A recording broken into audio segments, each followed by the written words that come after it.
With allegiance to the flag of the United States of America and to the republic for which it stands, one nation, under God, indivisible, with liberty and justice for all. Roll call for the record. Mayor Lindsay. Here. Mayor Pro Tem Craig. Here. Counselor Howe. Here. Counselor Weeks. Here. And Counselor Craig. Here. Have a quorum. You may proceed. Someone asked for a motion to approve the agenda. I will make a motion to approve the agenda. We have a couple of ordering changes on it. Under old business, item H will be moved up above item C. And under new business, item H will be moved up above item A. I'll second. Sorry, it's not item A on old business. No, old business H is going above C, new business H is going above A. So you're first. We have a motion and a second. Yes. Favor? Aye. Aye. Owen? Just down to making a motion for the approval of the consent agenda. Make a motion to approve the consent agenda. I'll second. In favor? Aye. Aye. Moving on to requests and responses from the audience, we have one person that would like to speak. That's Greg Battershell.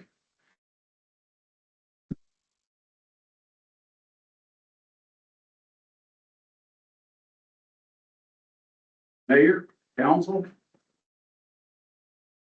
and director, everybody else up there. Some I probably forgot, but there's a few that should be forgotten. I'm here to let you know that there is a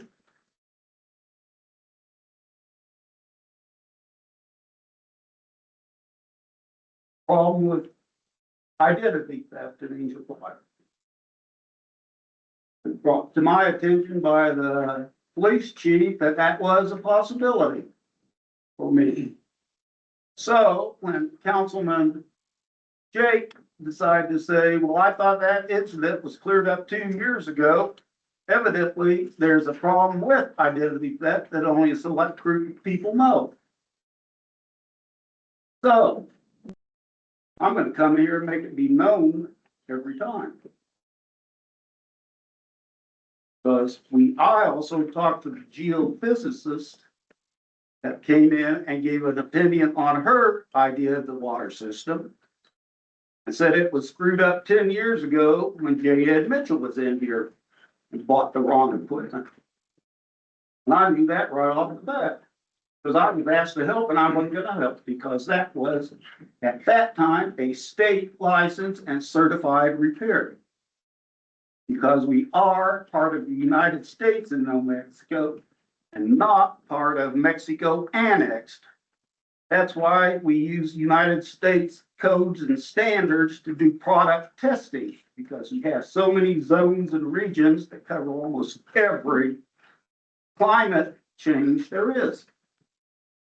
So when you have a developer or a contractor that develops those codes, you're not getting true effects of the product testing. I was asked to say that about 2 months ago by people that were in office a lot longer than you long ago. So we know what the problem is. How are you going to explain to the citizens that you were part of it? Thank you. Thank you, Mr. Battershell. Moving on to our director reports. First up is Airport Director Jeff Gilmer. Good evening, Mr. Mayor, council, Village Clerk Strickland and Manager Weir. Brief update. I'm going to start with the status of the airport right now. Sorry, my voice is disappearing on me. I'm trying to talk as loud as possible. The hangar door, it has been installed. We're waiting on the final electric hookup on it, although I just not discovered, but was informed that we have an issue with the final closing of the door. It's a bifold door, so as it comes up and down, when it's fully extended, it actually is supposed to pull in and create a seal, a weather seal. They're having issues with, they don't know what yet, to get that final 2 inches to suck in. And so we're gonna have a little bit of issue with that because that may require some rewelding and grinding and who knows what. So just found that out about an hour ago. Otherwise, it does function. It's really, looks great. I hope you all would go out and see that. The pad for the containment, for the fueling of the fuel truck is complete and good to go. The covering for the fuel pumps is done, good to go. Might need a little bit of painting right there. So that's kind of the update. Hangar's been cleaned out, so the crews, we're very happy that we're finally coming towards the very end of that. We had a really good meeting yesterday with the advisory committee. We agreed to meet in 3 weeks to vote for the officers of that committee where they'll continue to run it. One of the biggest agenda items on there was a fee schedule for for leasing land.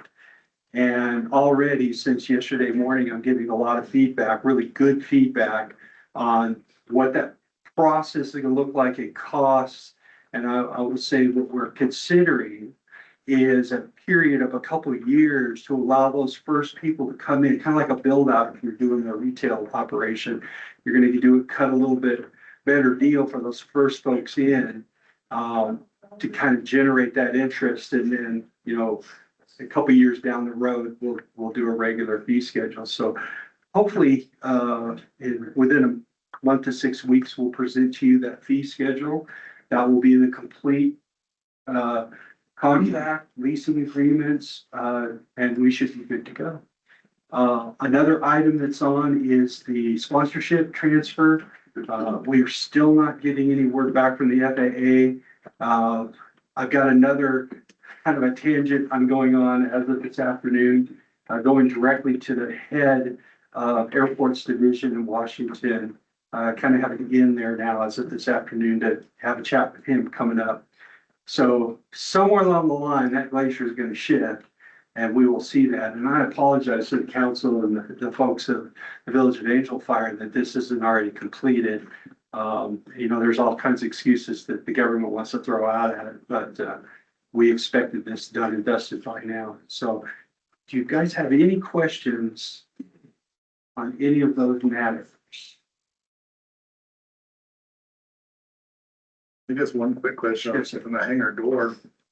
You said there's gonna be some additional work that's gonna have to be done. Is that gonna be covered under the contract price, or is that gonna be something that you're gonna try to do a change on? Yes, sir. No, it's covered under the contract price. That was part of their agreement as the contractor to do the install. They got to get it right. One of the things I'll kind of throw out the dirty line a little bit, the contractor never used the source of the engineers for the actual door. They looked at the plan and said, we could build this. So there's been things like insulation issues, this one that just cropped up, where they stop and look. But we had no control or say over that since it's a county project. They are trying to sort it out, but that's part of the reason why we're 3 weeks past due on the completion of that project. Last but not least, I'll just let you know that sales are up with fuel. A great weekend with balloons. I think I hate to use the buzzword optics, but the optics are good right now.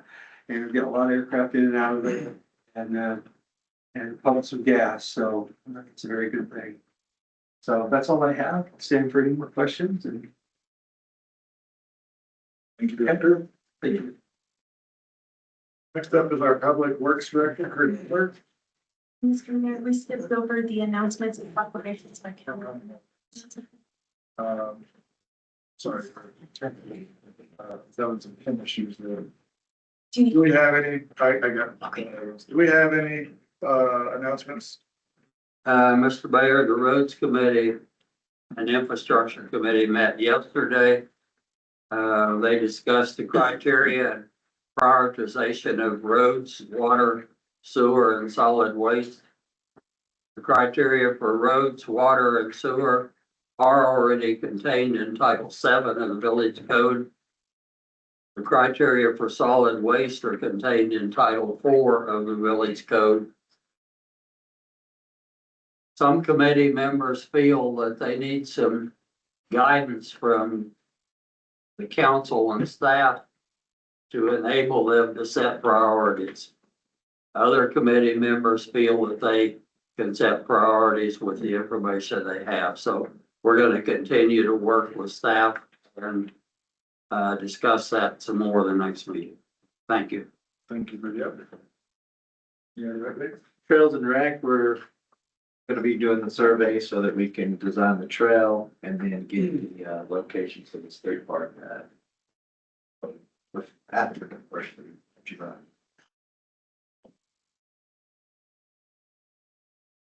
Okay, thank you. Greg Rappler, you're up. Good evening, Mayor Lindsay, council. Quick update on public works happenings over the last couple of weeks. I want to start off, as we usually end with it, I want to start with solid waste and announce that, the scales seem to be functioning pretty well. And actually, asked somebody here present today to test them yesterday, and I think it went pretty well. It's a pretty neat system. And I think it's going to be good for us. We will obviously be starting to make it available to the public after the 1st of July, as that's when our pricing takes effect. Are there any questions in regards to solid waste over the scales? I was that person, and yeah, it was just a dummy run.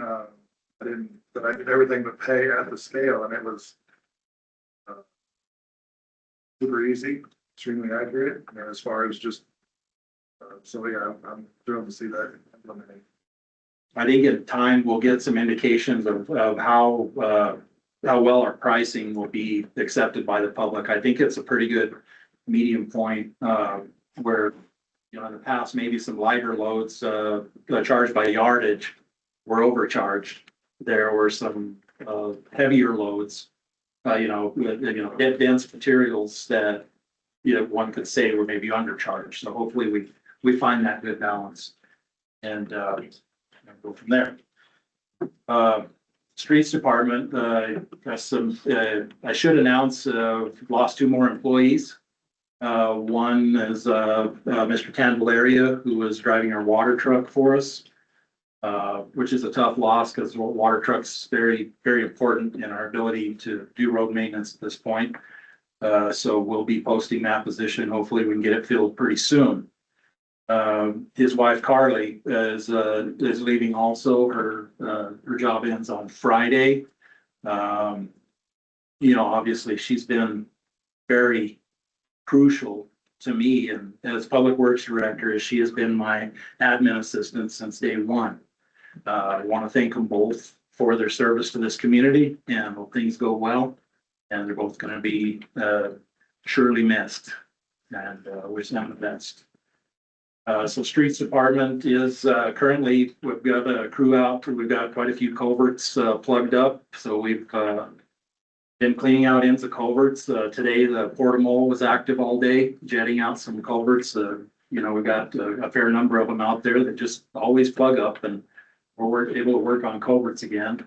The other 2 guys on the crew are working on workforce housing. We got 4 of the 7 house sites cut at the end of day to day. They started on Friday, so we've got 4 of them done in 2 days. And we'll be starting the utility installation for those 4 pads next week. We'll have 7 done. We may even start some of the utility installation by the end of the week. Our goal would be to have the contractor that's doing the foundation work in the 2nd week of July. Maybe a tad later than that, because we will have to pull off of workforce housing from time to time to take care of other duties. And are there any questions in regards to roads or our role in workforce housing? Not so much a question for you, but for Director Lyra back there. Do we know, I don't think you're presenting tonight, do we know how many applicants we've got for the 7 that are coming? Has the property manager given you a report on that yet? No. Okay. Director Epler, Yes, sir. I just wanted to ask, do you want people to report to you if I drive the roads a lot, if there's obviously a culvert across underneath culvert blocked, or are y'all aware of them all already? Well, I always welcome a call from anybody that notices an issue out on the roads. Okay, Obviously, it's gonna be a bigger challenge with me not having Carly. But yeah, you're always welcome to call. okay. Councilman Curry. Thank you. Hey, and Water Department, I want to report that as of this morning, UMS, the contractor that's doing the new meter installs, that's prior to today's work, had 109 meters installed. Okay, so they've already in basically a month and a half time exceeded the performance of the previous contractor. So we will have discussions soon about if we have the ability and the desire to maybe just directly employ them to replace a few of those that are remaining. I think we need to look at the numbers and see how they work out. As with any construction, there's little hiccups here and there. We had a leak that developed on a recently installed meter yesterday, but they fixed it right away this morning. We have had some citizens after their meter is replaced experiencing a lower pressure. As we're not asking the contractor to adjust the PRVs for pressure at the house, we want to be responsible for that and do it ourselves. Other than that, it's going really well with that. Any questions in regards to the meter project? Okay. I will say that over the last week, the water department has had just a abnormal amount of water leaks just popping up. Some of them are related. They're spread out to all corners of the village. It's ironic, the water department's kind of going through what Kit Carson's going through, where Kit Carson is having, they've had a tough go of it lately. Don't know what it is, probably no explanation to it, but we did, there was a significant water leak that was actually affecting our tank levels through the weekend. It was very worrisome. I will say that the capabilities of our upgraded booster stations we were able to overpower the leak, if you will, to keep water to people. But it was of great concern, and we finally did find this leak at the very end of Village Water Service at Mobile Home States on the other side of the RV resort, the very end of the line. And it was a significant leak. We're lucky to be able to power through it, if you will. But tank levels are returning and maintaining, and we're doing good there. And as usual, the water department, as they've encountered these issues, they're just hitting it head on and taking care of it right away. Any questions in regard to water? Some of those leaks that you see, was that just, you think, aged material, or is it too much pressure? A lot of it is aged material. One of the most common things that we find on the smaller leaks is, as you know, the main line will have a tap and a short pipe or a piece of poly goes out, and there's what's called a curb stop on the end. A good number of the leaks are those curb stops just loosening up and aging out. A lot of it, issues we see is less than ideal installation techniques, but also materials that were used at the time. I'll use an example on the south end of Monteverdi Lake, where Alpine Lake Way starts. There's a leak that has just been going on for years and years, and we've dug it up multiple times, and it breaks again and breaks again. And it's a 2-inch water line, and it goes between a 4-inch line and a 6-inch line. And every time we dig it up, another piece breaks away. So it's quite an undertaking. So the guys decided to get it off of the 6-inch line, which was creating excess pressure. Right. And they went up to where that was teed in, and it was literally the way it was pieced together, and being that it was a water main, was less than ideal, to put it lightly. The fittings were put together, and T-posts were driven in the ground to hold the fittings together. And when the 2-inch was detached from the 6-inch, they started seeing the pipe move and contort, and it blew up completely. So anyway, long story short, a lot of it is just, antiquated infrastructure. And some of it was either put in improperly, or repairs were made and repairs were done in haste. Well, but again, to point out, that's another area, that's in the area that we just got $5.6 million to repair, to replace. Any other questions? I'll see y'all in a bit. All right, thank you, Director. Okay, next up is Police Chief Jerry Lunger.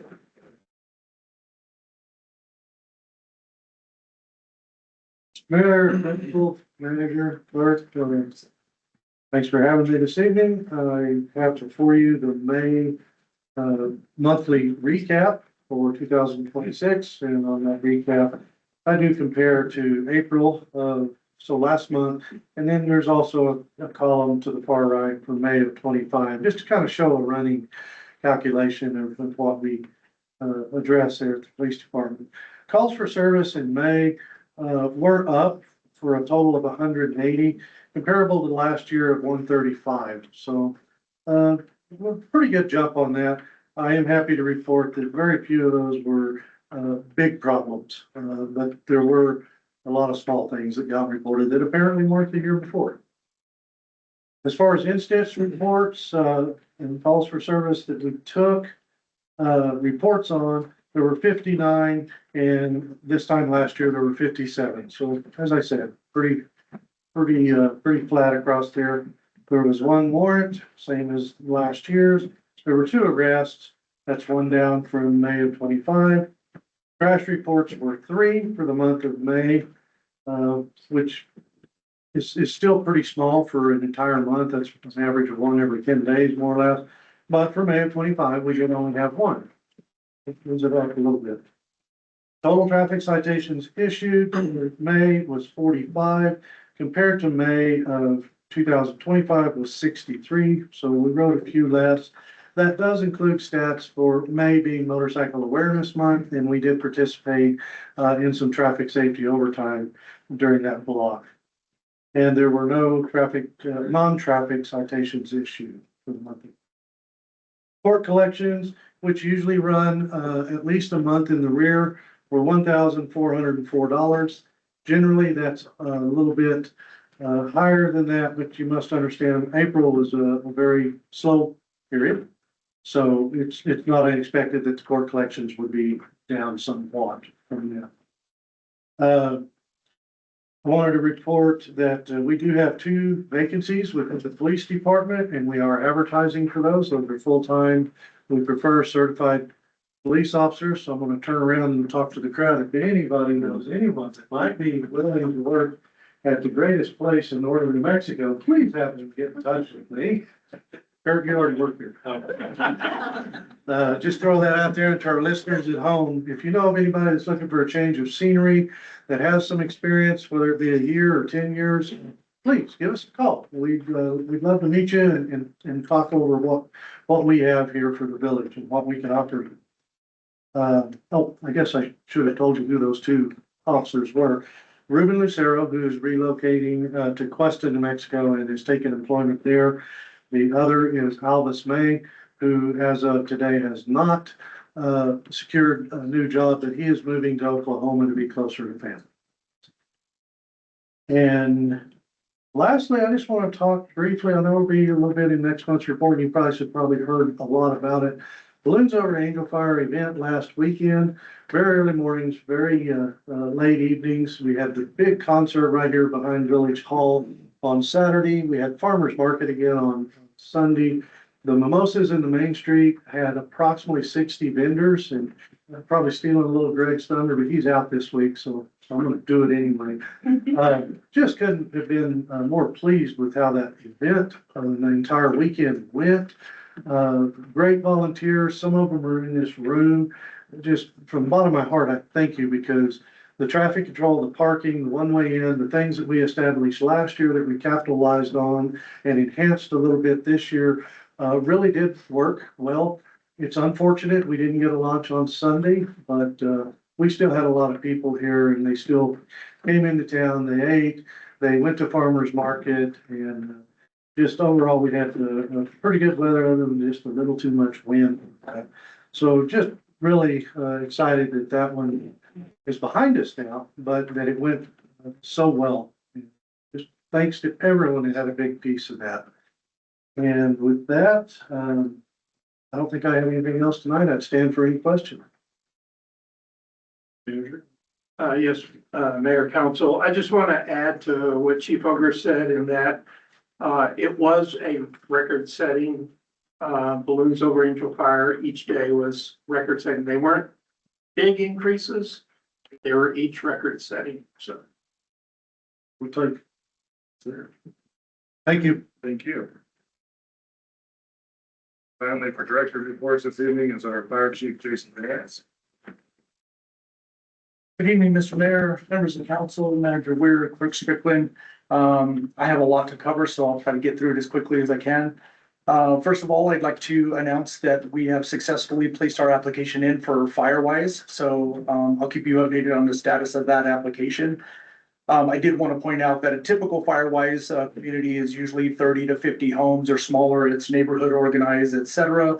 And we went ahead and tried to go for the gusto, and we're putting in an application of over 1,000 homes for Angel Fire. So special shout out to Mike Laverty, Brian Lindsay, and Captain Romo for satisfying that application, and to the previous fire adapted committee before that to help us get to this point with all the work that they've done. Our wildland team had been pre-positioned for 14 days in the Capitan district down in southern New Mexico. They returned from their deployment yesterday after 14 days, and that should produce a good amount of revenue for the wildland team. Captain Romo has been doing an outstanding job with billing. I just wanted to give him a quick shout out. That is a very large task for keeping up with that FBS, and it's a very difficult system, and he's 100% caught up with only this remaining deployment left. So good job to them.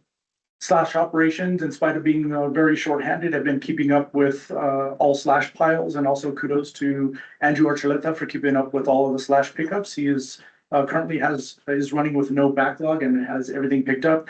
And he's even started to pick up some of these piles that were legacy piles left over from previous permits and stuff like that. We just asked him that if he sees a pile and he's able to pick it up, to go ahead and do it, and he's been doing plenty of that. Slash pile is building up in the lower pit. But we have still quite a bit of room up on the upper pit where we can kind of catch up on this winter when the fire season slows down. Any questions so far? No significant updates to the CWA projects to clear the perimeter around the village of Angel Fire. They received that $10 million grant. They started work in other surrounding areas, U Park and so forth. But from what I understand, they have to go through a financial audit, and they're waiting for the outcome of that to start work on Angel Fire. I will touch base with Rick Smith from Cimarron Watershed Alliance this week to try to get a status update for you next time. Randy Burrell, the state fire marshal, is retiring. He brought some of the individuals up from the state fire marshal's office this weekend. He wanted to acknowledge and comment on Angel Fire and this administration's commitment to public safety and fire department in particular, and wanted to compliment the current state of the fire department from previous visits that he had. By moving the fire administration here, we're able to increase our funding, something like $46,000 a year, and just everything else, all the inspections and stuff. He says it's setting ourselves up well for our ISO inspection, which we anticipate to come in the fall of this year. We've already started those reports. Fire Station 1 build, concrete contractor foreman Jason wanted to give a shout out to Kurt Epler and his department. Jason, the concrete contractor, said that he went out there with a transit and everything else, and they found everything to be within a quarter of an inch throughout the entire pad, and said, we're blessed to have somebody like you, and I agree with him in the Public Works Department, and that you did an outstanding job. So thank you. Well, Chief, the guys did most of it. I ain't gonna take credit for their work, but particularly Theodore Mays. He's just the next level operator. He's done a great job, and I'll pass it on. Thank you very much, Chief. Thank you so much. Appreciate your help on the project. We also have the concrete laying out happening this week. They should be pouring their first round of concrete, I think, for the stem walls around the perimeter of the fire station within the next month. So, within the next couple of weeks, so they can start all their underground utilities and underground work for plumbing and electrical. We also received the the delivery of the majority of the PEMB, all that beautiful gray steel on the back will soon hopefully be an erected fire station. We do have a slight delay in some of the windows and doors and that scheduling, and those are the type of things that we're dealing with right now. Everything else seems to be on schedule and on point. Any questions up to this point? And that's not gonna delay the project at all, I mean, I don't think so. The latest delivery schedule I saw on there was the first week of August, and that was of some of the exterior windows and doors. Those do have to be erected in combination with the wall itself to be part of the envelope. And so we will not be able to erect those particular walls with windows and doors in them until we receive those products. But we have some concrete curing and things of that nature that I don't think is gonna cause an issue. I relayed that information on to Brent Franken, the contractor, this morning, and I haven't heard back any issues, but I'll report if we expect any delays with that.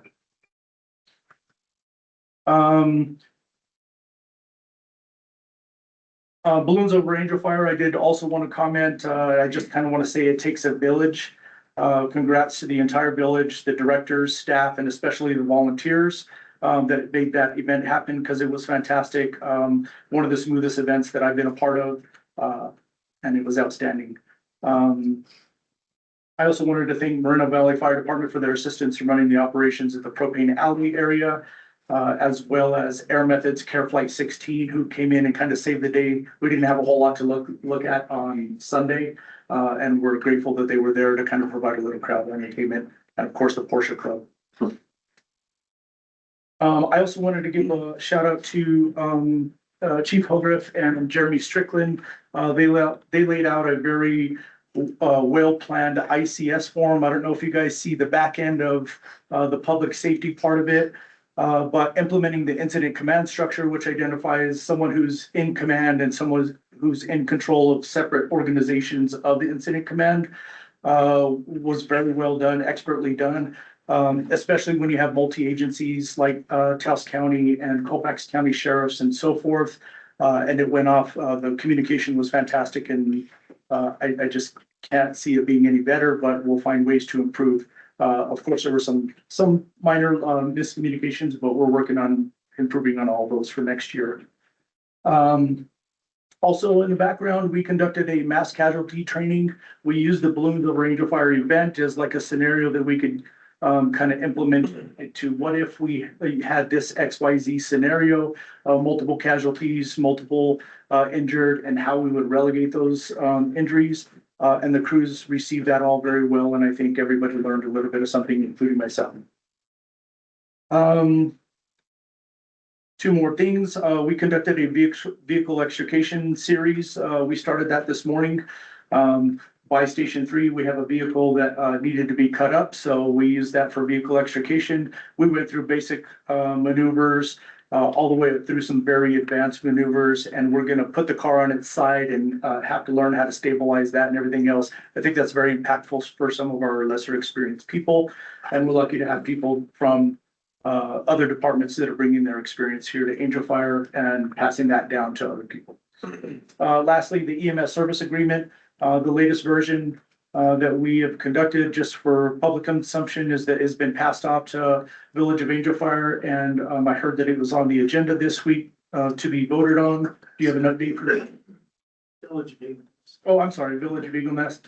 So as I understand that it's before council and they may vote on that. Hopefully that'll get passed before July 1. The Department of Health EMS Bureau gave us a surprise visit yesterday. And they were asking a lot of questions around that and trying to get our take on that and lean in if they needed to or weigh in if they needed to. I felt like it was a very productive conversation to get our side of the story. I'll stand for any questions. I think that meeting's this evening, is it not, Manager Weir? Thank you. I wasn't sure, so I did. They start at 6 instead of 5:30. So hopefully get that gets passed and we're able to resume service. Thank you. Chief. That, moving on to committee reports, we have Santos Martinez. Mr. Mayor.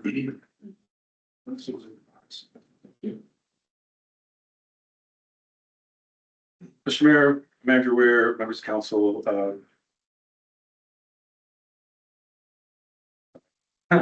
so we had a 2-hour meeting this morning with the comprehensive plan committee. We've gone through, as you may be aware, we've got a history chapter, community profile, public utilities, which is water, wastewater, solid waste. We've got transportation, which is roads, stormwater, sidewalks, UTVs, public transit and the airport, recreation and trails. We combine economic development and tourism. We have a housing chapter and quality of life as police, fire, night sky, water quality. So we've gone through history, community profile, public utilities, transportation and recreation and trails for final edit reviews. We actually have a P and Z hearing on Tuesday. Each P and Z member has taken a chapter to review as well.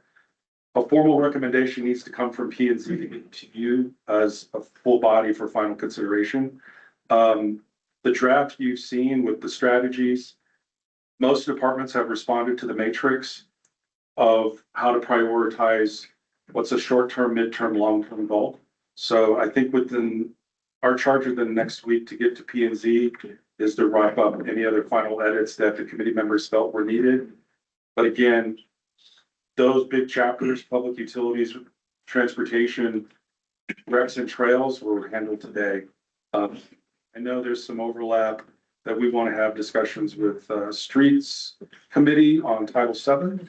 But that was already a recommendation to move forward with too. So I feel confident that you can wrap this up with these edits to get to P and Z for a formal recommendation. They actually moved their meeting up to Tuesday instead of towards the end of the 4th of July week, so they could get this out so that we can get this to you at your next hearing. So with that, and you've seen the last version of copies, folks feel comfortable with that format. They have asked just to make sure there's uniformity, obviously with headings, but I've started that with the appendices that are going to go with it as well. So stand for any questions you may have. Yes. Sir. Great. Thank you very much. I'll get back to work. And moving into old business. Great. I need to give a motion to move into executive session for NMSA 10-15-1H7. Pending litigation. And the meeting would be myself, Counselor Howe, Mayor Pro Tem Crane, Counselor Weeks, Owen Curry would be, Counselor Curry would be joining us virtually. Manager Weir and legal counsel for the municipal league, Christina Brennan. I'll make a motion to move into executive session per NMSA 10-15-1H7. In attendance to discuss pending litigation will be the mayor, the council, village manager, and legal representation from the New Mexico Self-Insurers Fund. Second. Roll call vote on old business item A, Mayor Pro Tem Crane, Aye. Counselor Howe, Aye. Counselor Weeks, and Counselor Curry. Aye. Motion passed. We're going off the record.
Back on the screen. Got it. One more thing.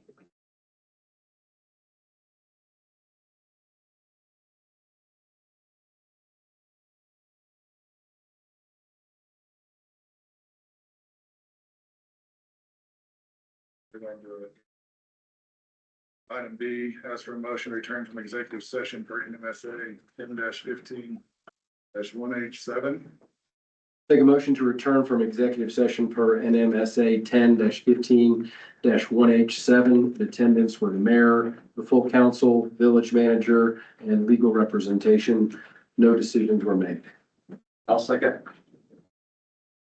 Roll call vote on old business item B, Mayor Pro Tem Crane, Aye. Counselor Hopps, Aye. Counselor Weeks, Aye. and Counselor Curry.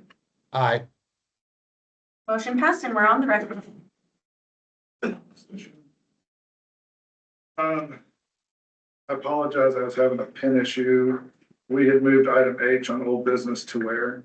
We had moved it to above item C. Should have been. So we're gonna quickly, let's, You want to do item C first since we're, or well, we amended the agenda, so we're gonna move on to item H. I'd like to open discussion to approve resolution 2026-44, wildfire protection fees.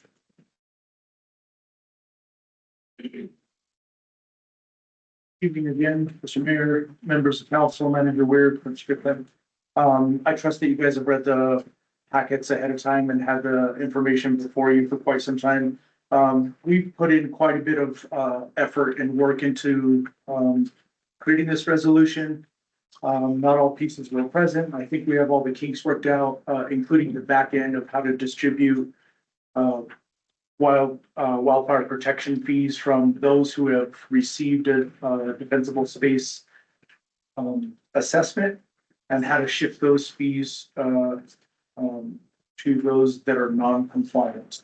The section that I'll have you focus on first is section 1 FY 27. It's on the second page. That was the latest addition that we put onto that. The section before you should say, should have a table in the middle of it. It should look something like this. If it does not, let me know so that we can make sure that you have the correct item. Can you hold it We up to have the some screen? agenda. Aye, I see it. Use maybe a little bit. Cameras over here. I saw it. Yeah, I got it. Thank you, sir. Yes, sir. That was the last item that we added that we were working on. Originally, we had used a CPI index of 2.7 and researched that a little bit more and had to change that to 4.2. So for example, somebody who has a defensible space assessment on a lot that is less than 1 acre, their FY 26 rate was $10. If they are DSO compliant, they will have that reduced to $5.21. And if they are not have not had a DSO assessment and not DSO compliant, their dues will be $10.56. Our fees for pine needles, tree stump disposal fees are unchanged. Those are very recent additions that we've added, so we decided to leave those in place. The multi-dwelling monthly fee has a flat rate of $4 per dwelling unit, no changes in that.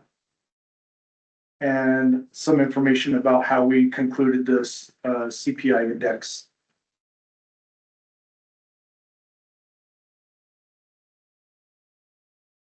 Trying to be as thorough as possible with all the application of the DSO assessment fees and explanation of those terms. There is a little bit of language in there that we will provide the first DSO assessment for free, including a follow-up DSO assessment. But if we get into a situation where we continue to have to go back to the same residence to do the same assessment and no changes have been made, no improvements or none of the items were addressed since our last visit, then we can impose up to $100 fine for that, just to not waste everybody's time. So that is letter E.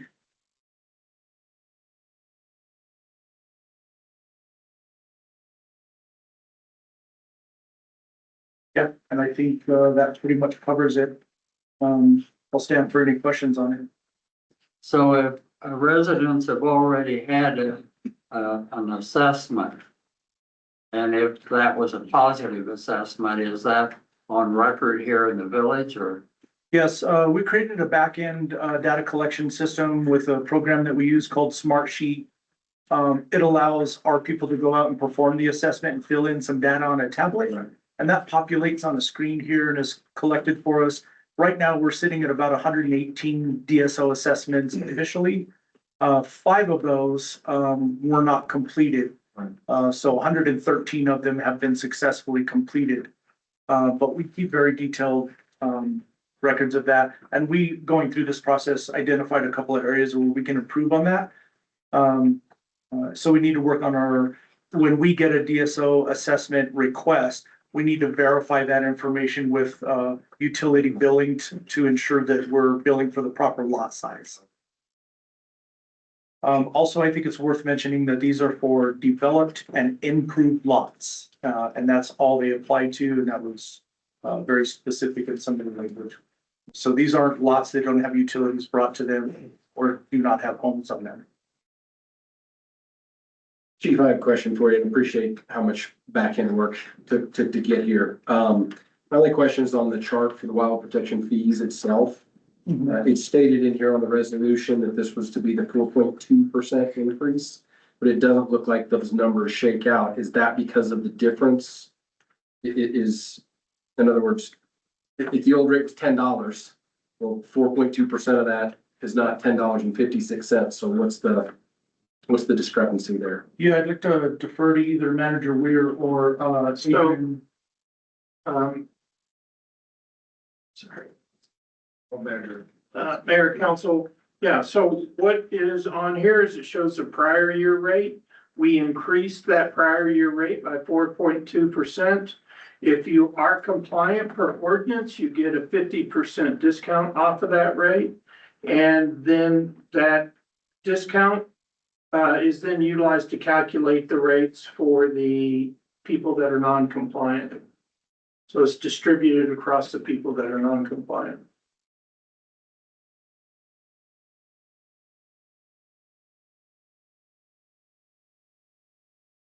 But again, increasing $10 by 4.2% doesn't net you $10.56.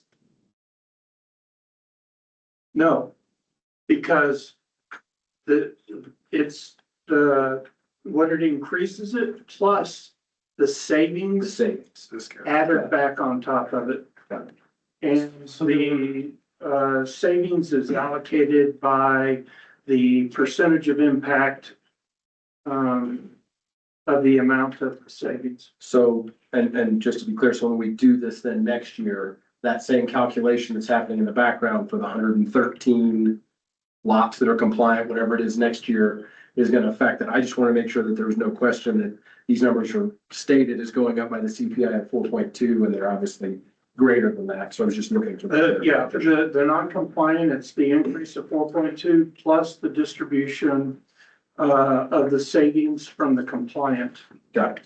Keep in mind of the 113 or 118 that were used, they come at various increments within that chart. So some of them are different lot sizes, et cetera. So the total cumulative amount of all of those 50% compliance reduction was then added on to the other column, which would be the non-compliant lot. And in the packet, Mr. Mayor, one of the pages that was included, it's not part of the resolution, but it was included as a base Excel spreadsheet without the number of units in there that basically shows the calculation.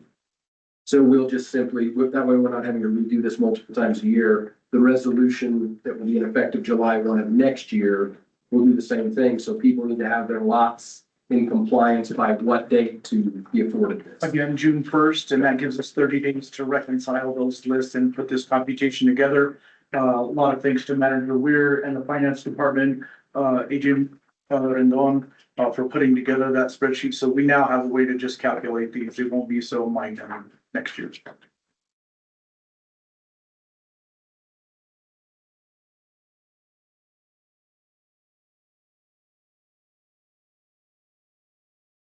Any other questions? Comments? Rick Strickland? Or I'm sorry, that was for, motion. Make a motion on item H to approve resolution 2026-44 wildfire protection fees. Second. Roll call vote on old business item H. Mayor Pro Tem Crane, Aye. Counselor Howe, Aye. Counselor Weeks, Aye. and Counselor Curry. Aye. Motion passed. Thank you. Let me know if any of you would like to review those, that data collection that we have in the back end. Be happy to show it to you. And I'd like to ask for a motion on item C to approve an offer to settle pending Bobick versus Angel Fire lawsuit. I make a motion on old business item C, approve offer to settle pending Bobick versus Angle Fire lawsuit. I'll second. Roll call vote on old business item C. Mayor Pro Tem Crane, Nay. Counselor Howe, Nay. Counselor Weeks, Nay. and Counselor Curry. Nay. Motion failed. And moving on to old business item D. I'd like to open discussion to approve resolution 2026-23 water sewer bill availability rates. Right there, please. Good evening again, Mr. Mayor, Council.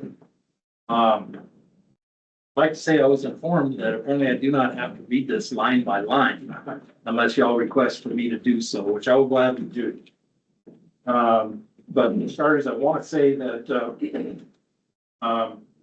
the prices and subsequent increases are based on the increase in CPI as found in the Bureau of Labor Statistics as of December 31st, 2025. Everything that I will be presenting is with an increase of 4.7% based on this report. Also attached with each one, I've given a little printout that designates the 4.7 increase. And everything that is presented falls under the line item of water and sewage and trash collection services. Okay. So starting with resolution 2026-23, which is water sewer availability rates, rescinding prior resolutions. You can see the new rates for fiscal year 2027 will be water availability fee of $13.76 per month, billed quarterly at $41.28. Sewer availability fee at $30.83 per month, billed semi-annually at $184.98.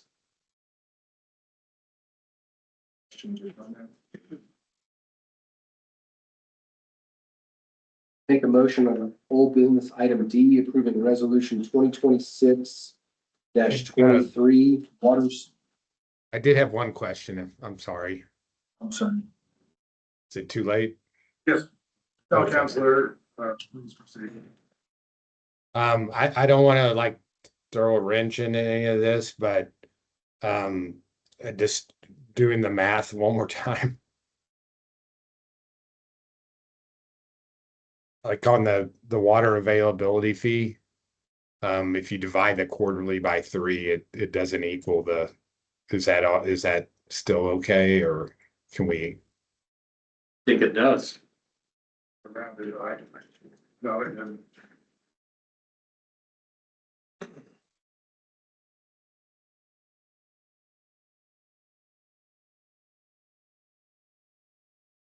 Oh, the current rate doesn't, but the new ones do. Is that what Yeah, yours? the current rate is calculated wrong. Okay. The proposed rate for fiscal year 27 is correct. Oh, perfect. We've been working with that figure, yeah, so. Okay, I And apologize. to understand, no problem, but also to understand and calculating the 4.7 increase, I did not round up any numbers. That would put you in excess of 4.7%. Okay, perfect. Thank you.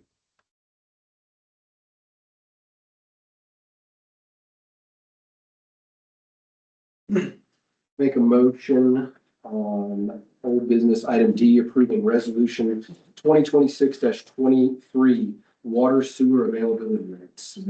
I'll second.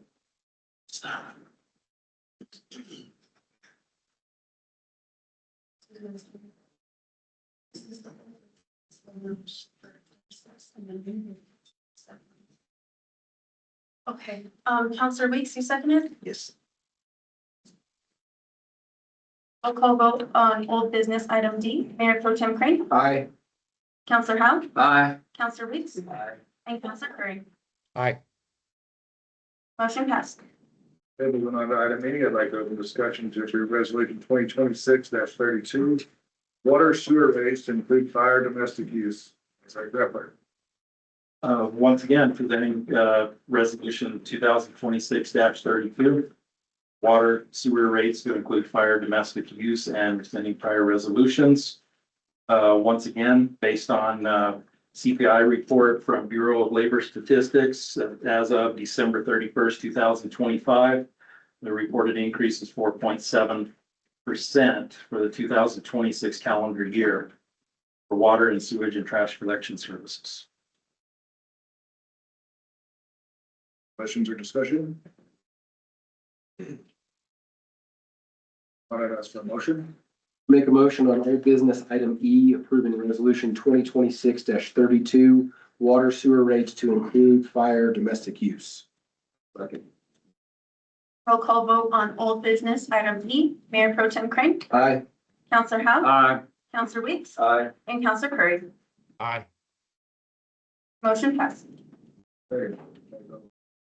Question? Is to approve resolution 2026-34. Schedule of tap fee for multifamily structures. Director Epler.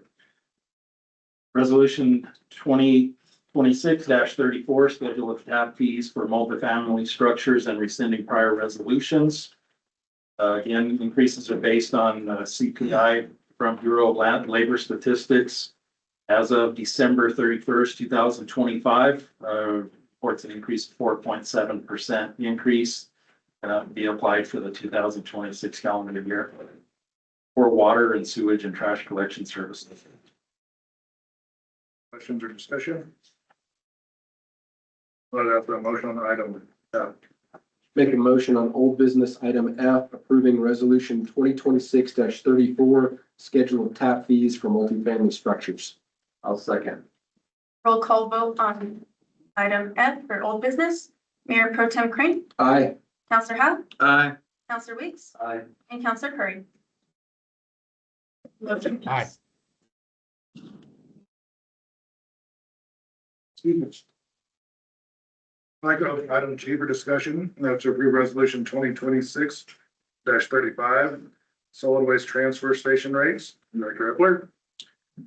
Presenting resolution 2026-35, solid waste transfer rate and rescinding all others.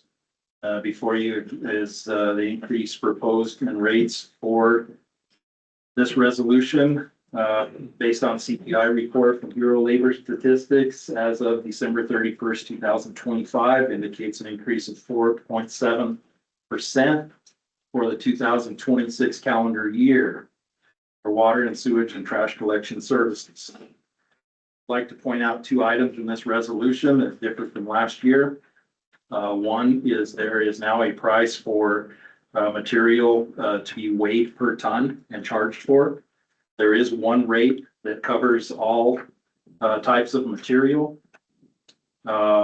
with charges for individual problematic solid waste still being charged for items such as mattresses, refrigerators, so forth and so on.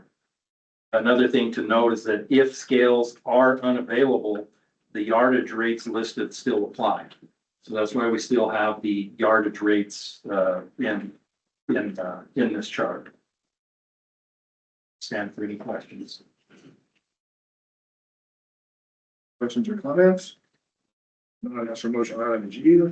Make a motion on old business item G, approving resolution 2026-35, solid waste transfer station rates.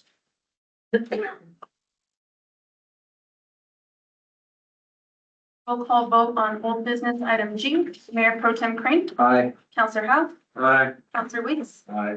and Counselor Curry. Aye. Motion passed. Moving on to new business, I have on my agenda, it will be starting with item H. Item H is, I'd like to open discussion to approve resolution 2026-51, meter installation charge. Director Griffin. Presenting, resolution 2026-51, meter installation charge and rescinding prior resolutions. Before you is the proposed increase in charges for meter installation.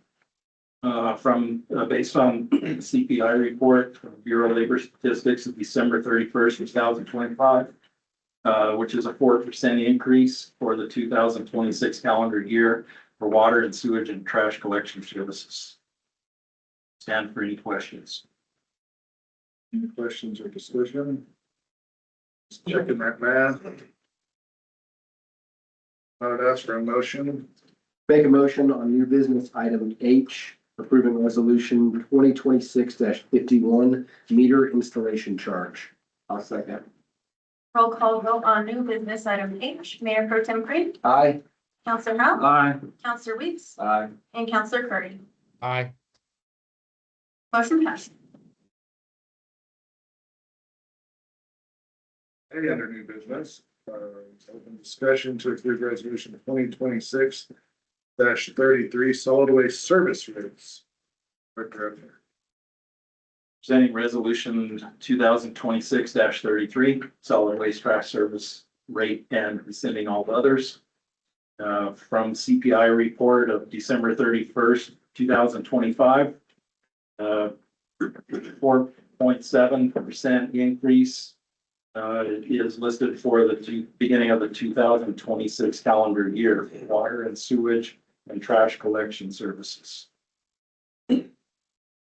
Stand for any questions. Any questions or comments? I'd ask for a motion. Make a motion on item A, approving resolution 2026-33, solid waste service rates. I'll second. Vote on item A, new business. Mayor Pro Tem Crane, Aye. Counselor Howell, Aye. Counselor Weeks, Aye. and Counselor Curry. Aye. Motion passed. Thank you, Director. All right, up next is item B. I'd like to open discussion to approve resolution 2026-47, adoption of the 2028-2032 ICIP infrastructure capital improvement plan. Ms. Blair. Okay, good evening, Mayor, Council, Administrator Weaver, and Strickland.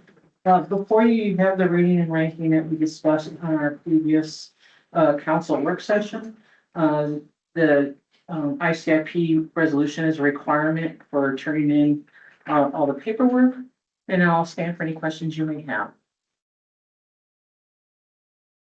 Questions for CPO?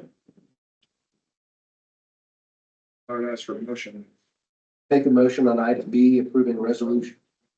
I'm sorry, I didn't recognize this till now, but under Fire Station 1, it says 52200. I think there should be another zero in there after the second two. Okay. So I don't know that needs to be amended or not, but the number for the Fire Station 1 construction is just at zero. It's a typo. A zero wasn't typed in. I would ask for an amended motion.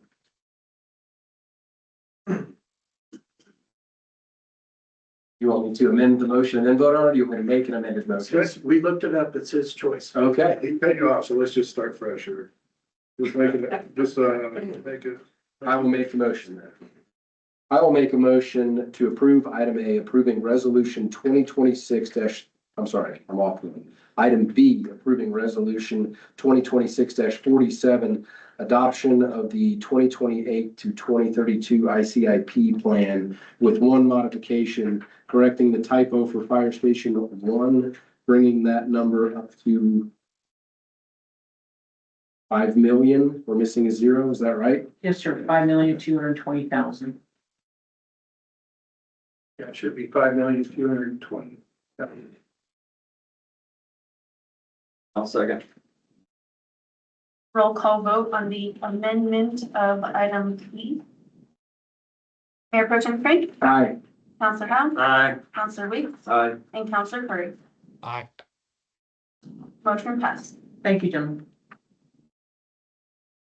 Let me be clear. So now we need a vote on. Well, that was an amended motion, so now I'd ask you to make a motion. To vote on. You amended that item. I guess is what we just did. Then I make a motion to approve the amended resolution 2026-47, adoption of the 2028 to 2032 ICIP plan. I'll second. Okay, roll call vote on item B as amended. Mayor Pro Tem Crane, Aye. Counselor Hahn, Aye. Counselor Weeks, Aye. and Counselor Curry. Aye. Motion passed. Item C, open for discussion of agreement 2026-48, all land personnel employment pay, employment overtime and hazard pay. She can. Good evening again. Resolution 2026-48 specifically addresses payment structure for wildland personnel while on deployment. This is one of those things that we've been putting off for quite a while. There's never been anything in resolution or in structure. We've just all been kind of going off of hearsay. So we took this challenge on this past couple of months to structure all of the pay. In doing so, we were able to increase the deployment rates for those who go out onto fires by 20%. All of these fees have been vetted through all the appropriate agencies, also according to the RMP guide, et cetera, and all reimbursable. So when we deploy crews out, we have all the employee related expenses that are reimbursed. And the village benefit is that we also rent the vehicles out themselves. Essentially, we get a per day rate for each of those vehicles that are out. And on top of that, we've added on a 5% administrative fee. So there is benefit to the village as well. For all the personnel costs, those are not, we don't profit on those. Those are directly passed on to the employee. And there's some specific language in here that structures everything. There was a lot of confusion about when they got hazard pay, when they got deployment overtime pay, or when they got that flat rate of 20% increase. And all of that has been addressed in this resolution. And I stand before you for any questions if you have. When they're deployed, does it, is it only when you actually go out and work on a flight? When you're in deployed and you're out, it's only when you're actually working on the fire itself? Or like it's transit count as hours? Like what counts as hours when you're deployed? Yeah, great question. We have to have a specific order for that.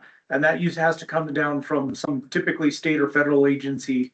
There are contractual agreements that we can basically go out on deployments for those as well. But we'll get a resource order. And as soon as that resource order is active, there's communication that's involved. As soon as we accept that order, they are on deployment pay as of that moment. And so that does include travel, does include the numerous hours that they're deployed. One thing that people get mixed up quite often is there's no pay code for time and a half or overtime. So the typical structure is if they work 8 hours, but they're authorizing time and a half, they will document 12 hours and, 8 hours plus 4, or if they're on double time, that will show as a 16-hour day. So it gets really confusing. Just barely starting to wrap my head around it myself, to be honest. But yes, when they're on deployment pay, it is the clock starts as of that resource order, and it ends when they've been terminated and travel day as well. The only thing that's not really, sorry, go ahead. I'll let you continue. It's a separate question. No, the only thing that's not really in the daily rate is meals specifically, and there's language in both of those documents that says they can't buy chapstick and they can't buy energy drinks and things that they won't authorize for reimbursement. And all of our people are very well versed in that and collect receipts, and at the end, we reimburse their meal expenses. And is this something that like we can submit and get reimbursed for this pay structure? Yeah, 100%. As stated earlier, everything is based on a deployment rate schedule. So this will not apply to when they're here in the village working for their base, their normal rate, their village rate. So there's village rate that they work for on an 80-hour schedule, 40 hours per week. And then there's deployment pay, and this specifically addresses all those deployment structures. Thank you. Yes, sir. Any other questions or comments? I'd ask for a motion. Make a motion on item C, approving resolution 2026-48, wildland personal deployment pay, deployment overtime, and hazard pay. I'll second. Roll call vote on new business, item C. Mayor Pro Tem Crane, Aye. Counselor Howard, Aye. Counselor Weeks, Aye. and Counselor Curry. Aye. Thank you. Motion passed. And this resolution has a spot for all the council members, so I just ask that you guys stay. Thank you. Okay, I'd like to open item D for discussion to approve resolution 2026-49, various budget adjustment requests. Good evening, Mr. Mayor and Council. As the fiscal year unfolds, actual revenues and expenditures are rarely match the estimates that we adopt at the beginning of the year. And so the budget adjustment requests are the routine tool that we use in order to do those adjustments. You've seen me multiple times for this. In this case, we've actually got two. One is going to be item D and one is item I. I'll start with item D. It's basically an MVD fee. It's revenue recognition. So what we're doing is we're actually increasing the MVD revenue budget line by $7,166. The reason why is because we collected more than what we anticipated whenever the budget was built. Item I is going to be go bond adjustments and utility fund transfer. This is two independent actions. So what you're seeing in item I is we're doing a $40,327 reduction to the 2023 go bond professional services budget. The reason why we're doing this is because it needs to align with the actual bond balance as of this June. The second action in there is a $114,566 transfer from the general fund to the utility fund. And the reason for this is because we need to cover the USDA number 7 loan, both the principal and the interest payment, where the special assessment revenue fell short. So, and just FYI, the USDA number 7 will be fully paid off in FY27. But this year, general fund needs to contribute some money to that to cover the bill.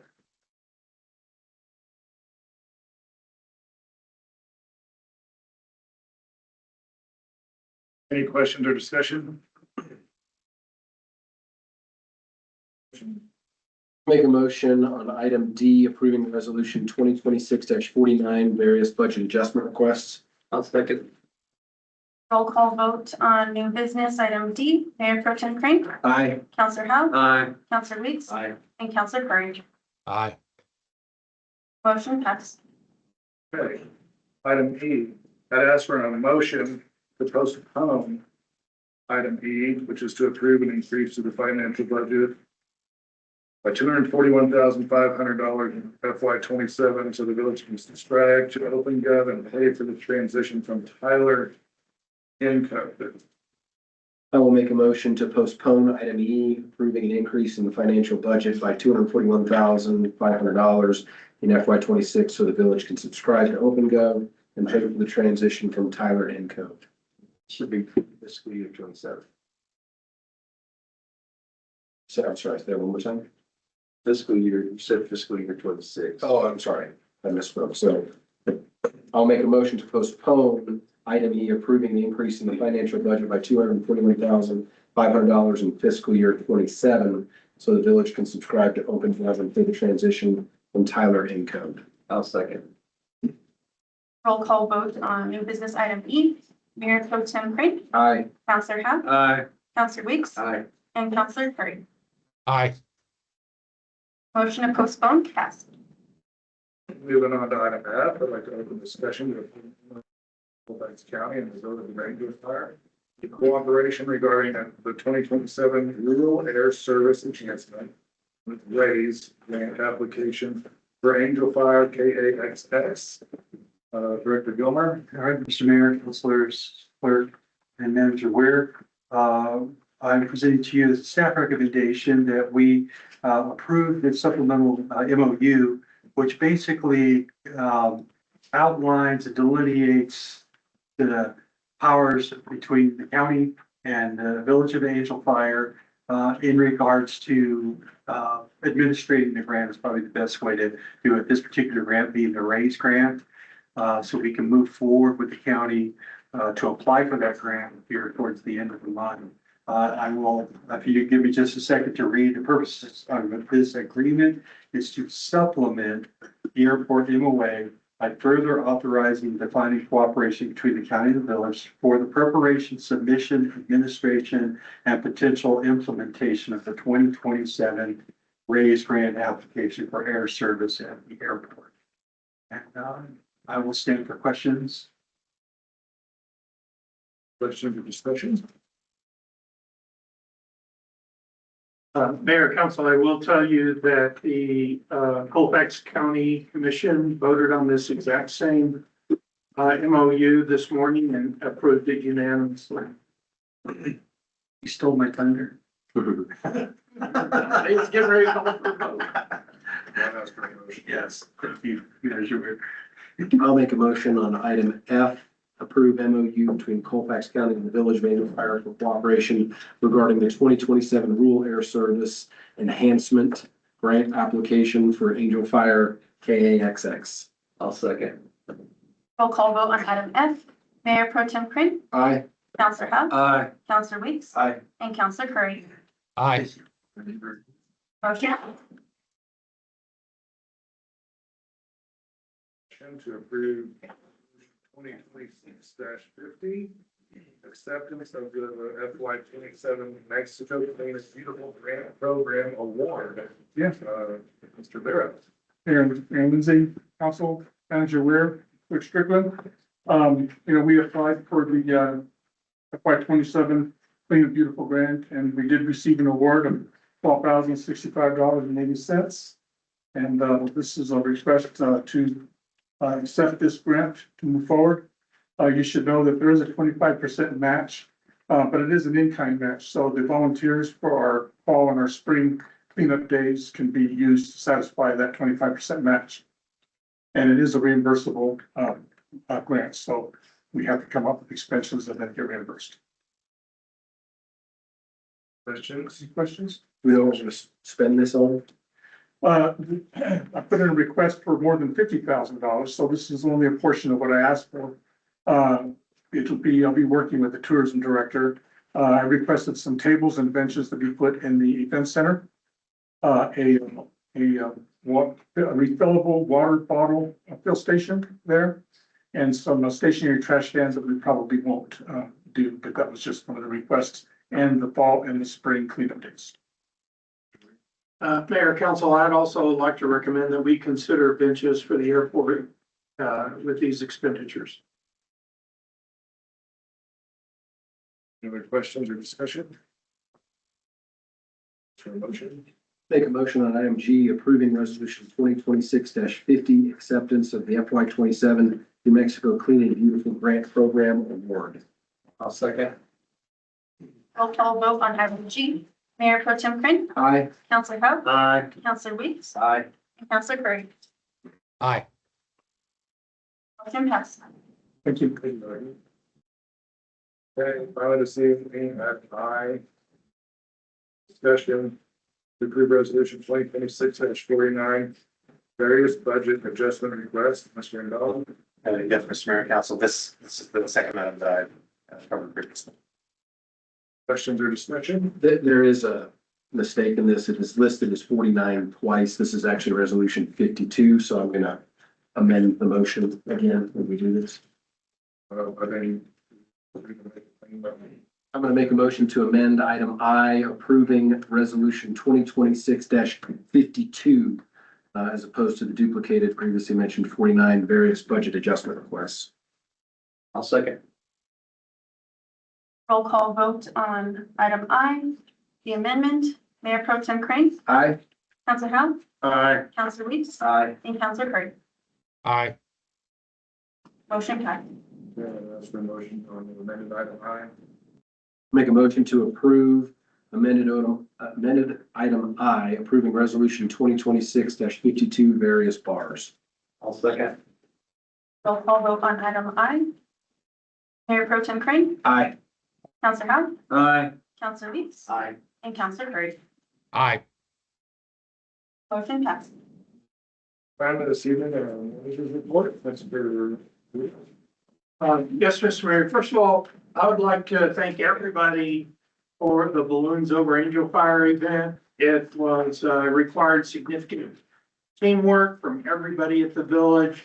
We pulled, it was smooth. I mean, it was, shocked. I actually thought people weren't showing up because the parking was so smooth. I was like, and then, of course, my wife was the one counting vehicles, and I went over and said, how many vehicles? I was expecting it to be really low, and it ends up being slightly more than last year, only about 15 or 20 cars.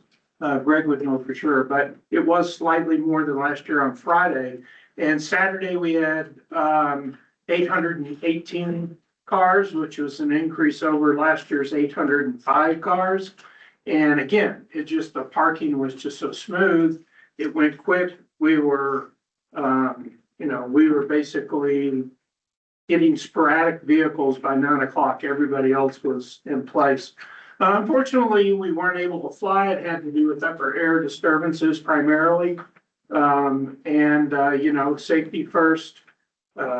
It was just called on safety concerns about the wind speeds at the upper atmosphere. And if you ever go out there and you see they do a helium balloon, it's about this big, and they let it go up, and you'd see this balloon going up and maybe drifting barely. And then when it hit that second level, it just took off. So that's why the event was called on both Saturday and Sunday because of the upper air disturbance, and it's part of the game. But I think overall it's a great event. Our vendors were happy with the event. Greg can talk about it more at the next meeting, but I didn't want to wait till then. And he said overall it was a good thing. As Chief Ogre said, there's a few little things we need to work on. There always is.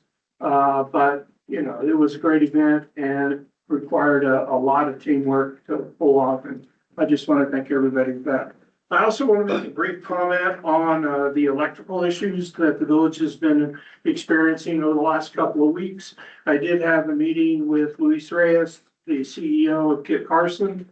He actually had already determined, just looking at the number of outages we had and comparing to prior years, that our number was much higher in the last month than prior years.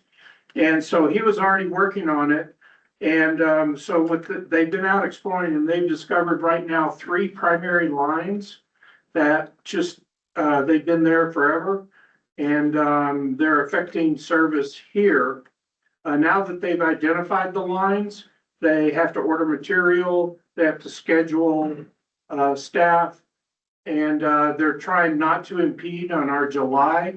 So it's going to be mid to late August before these 3 main power lines that are buried. He said if they were above ground, we would have replaced them already, but they're buried. So, and it is going to cause some outages in the areas, and the areas are mainly from the power lines to Lowe's in that area all the way to the back. Is where 2 of the main power lines have, I don't know what he means exactly what the problem is, but they're of the age that they're starting to fail. And then he noted they discovered another one on the top of the mountain that is going to need to be replaced as well. And so those 3 are going to be started in August, and they're anticipating them being completed by October.